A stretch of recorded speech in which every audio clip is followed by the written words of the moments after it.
Hello and welcome to Auto Shenanigans. How the devil are you? Have you had a good week? My name is John and thank you very much for joining me for another episode of Motoring Oddities. Drummer, if you would be so kind.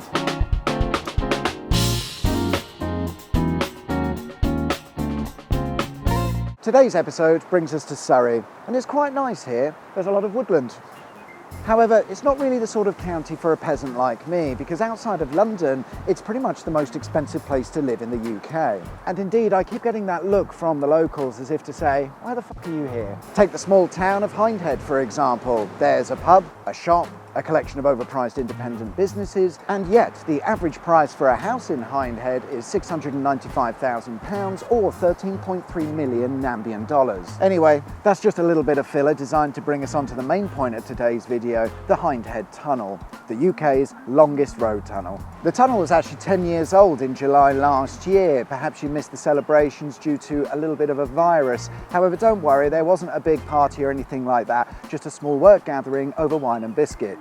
So what's the deal then? Why do we need a tunnel in the first place? Well, the A3, upon which the tunnel is situated, has been around for ages and over the years has seen a gradual process of upgrades to bring it all up to a more modern standard. However, some sections were a little bit more tricky to deal with than others, and that was certainly the case when it came to the A3 at Hindhead. You see, back then the road was single carriageway and snaked its way around the hillside before heading into Hindhead village. This meant that all of the traffic going from, say, London to Portsmouth was meeting a bottleneck just before the village. They really wanted to upgrade the road because the traffic had built up so much that the air quality in Hindhead was rapidly worsening and the congestion had got to an almost unbearable level. And so they set about coming up with a plan. However, you might have spotted a problem or two. Firstly, you've got to navigate some rather difficult terrain. And second, are you really going to stick a massive dual carriageway through the middle of an idyllic Surrey village? Karen certainly doesn't think so, and Karen can afford a much better lawyer than you. Oh, and I didn't mention that the land surrounding the road is a site of special scientific interest, so it's just not going to happen, is it? The original plans and ideas to upgrade the road didn't involve a tunnel, and indeed would have churned up the countryside in the area just to slot in a larger dual carriageway. As I'm sure we can understand, all of those ideas were rejected on environmental grounds. So if the project was to go ahead, the road was going to have to be rerouted elsewhere. So the contractors instead opted to tunnel underneath the entire area to avoid the aforementioned problems, but mainly because there was no other choice. Construction on the tunnel started in 2007 with an estimated cost of £371 million.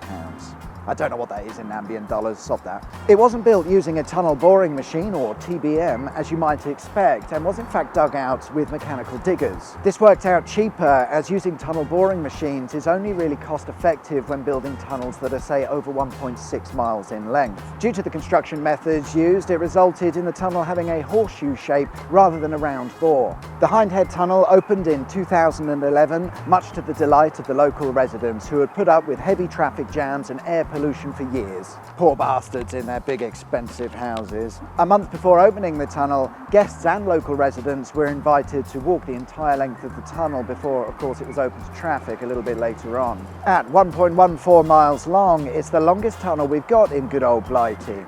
However, when compared with the rest of the world, you might say it's rather tiny, especially compared to the Lærdal Tunnel in Norway, which stands at a whopping 15.2 miles long. However, it's not all about size, right? It's not the size of the boat, it's the motion in the ocean, and all of that is what somebody would say if they had a small penis.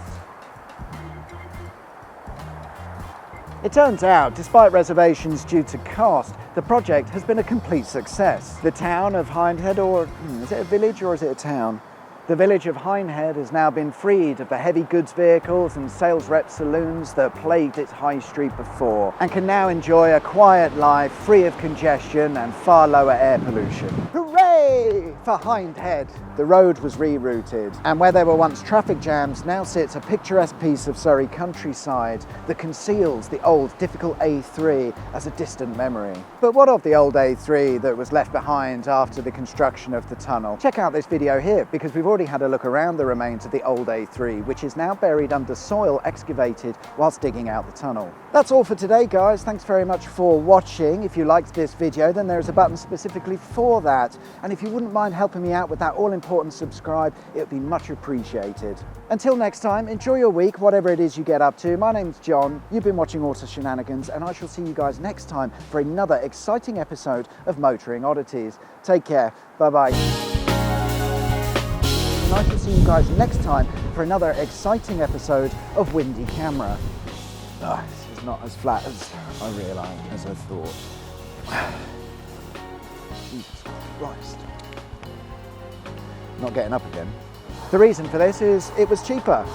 The reason for this the reason for that was that the reason being that it's a lot cheaper. The reason being the TBMs really only become cost. It's terrible.